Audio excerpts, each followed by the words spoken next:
السلام علیکم ورحمۃ اللہ وبرکاتہ. آپ یوٹیوب چینل دیکھ رہے ہیں اور میں خرم خوشی. رمضان کی طاق راتیں چل رہی ہیں.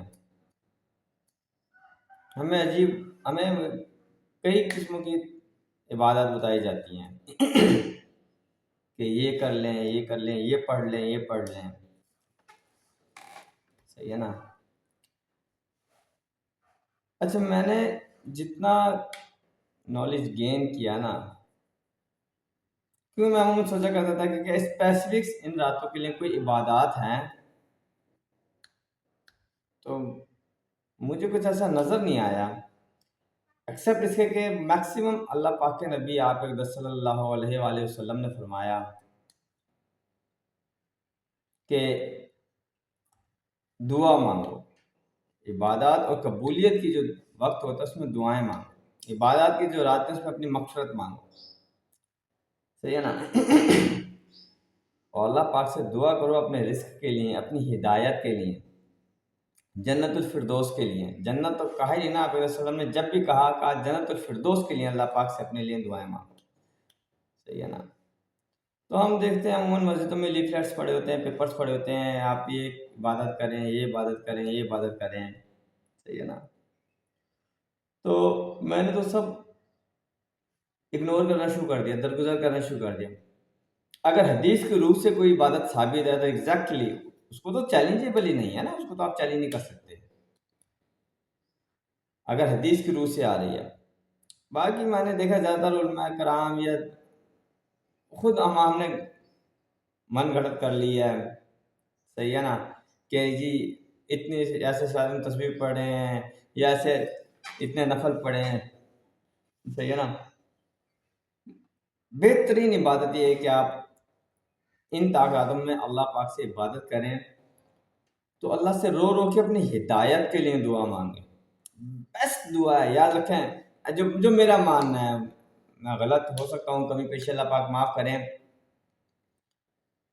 اگر ہم دھوکے باز ہیں نا، ہم بے ایمان ہیں، ہم جھوٹے ہیں. میرے نبی سے پوچھا گیا کہ مسلمان بزدل ہو سکتا ہے؟ آپ نے کہا ہو سکتا ہے. کہا کیا مسلمان کنجوس ہو سکتا ہے؟ آپ نے کہا ہو سکتا ہے.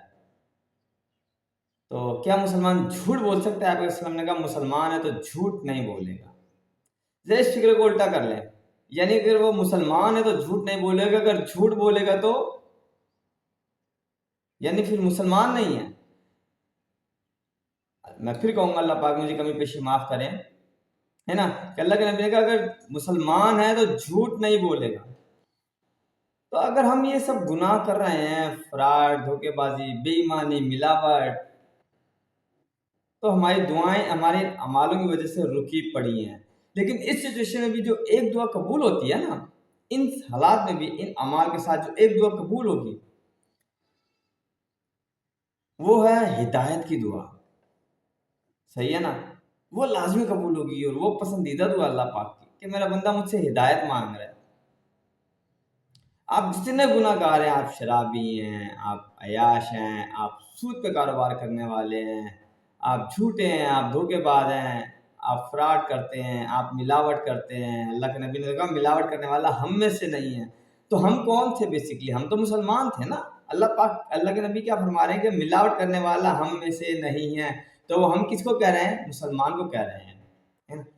تو اگر ان سب گناہوں کے باوجود جن گناہوں سے ہماری دعائیں، ضروریات کی دعائیں، خواہشات کی دعائیں رک جاتی ہیں، ان سب گناہوں کے ساتھ جو ہماری ایک دعا قبول ہوگی نا، کہ میرے اللہ پاک نے فرمایا، میں پھر کہوں گا اللہ پاک نے فرمایا، کبھی پیچھے اللہ پاک معاف کریں، کہ میرا بندہ مجھ سے دنیا مانگے گا کچھ دوں گا کچھ نہیں دوں گا، لیکن جب وہ مجھ سے ہدایت مانگے گا تو میں اس کو دوں گا.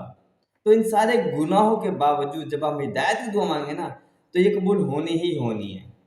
تو اپنی ہدایت کی دعا مانگیں. واللہ عالم اگر آپ کو ہدایت مل گئی اور اللہ آپ سے راضی ہے نا تو ڈائریکٹ آپ کے کام اللہ پاک خود بنائیں گے، اور بنتے ہیں. میں ابھی ریسنٹلی ٹریول میں تھا، سفر میں تھا، تو ڈیوو میں بیٹھا ہوا تھا، ٹرمینل ٹو ٹرمینل اترتی ہے وہ. تو مجھے تھوڑی واش روم کی ضرورت محسوس ہوئی، تو میں دل میں کہا، میں نے کہا اللہ نیکسٹ ٹرمینل تک تو تھوڑا سا میری باڈی آپ کے کنٹرول میں، میرا دماغ آپ کے کنٹرول میں، تھوڑا سا مجھے ٹائم دیجیے. آئی واز شاک کہ میں ریلیکسڈ ہو گیا. صحیح ہے، میں ریلیکسڈ ہو گیا.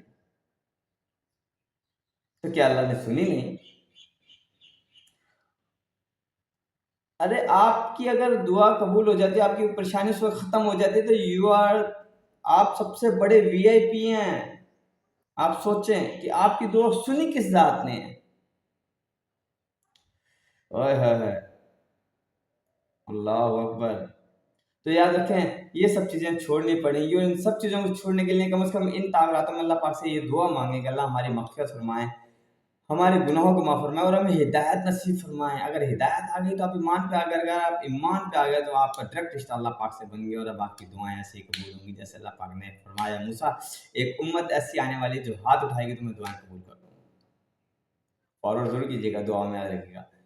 فی امان اللہ. وہ تنہا کون ہے اللہ اللہ، بادشاہ وہ کون ہے اللہ اللہ، مہرباں وہ کون ہے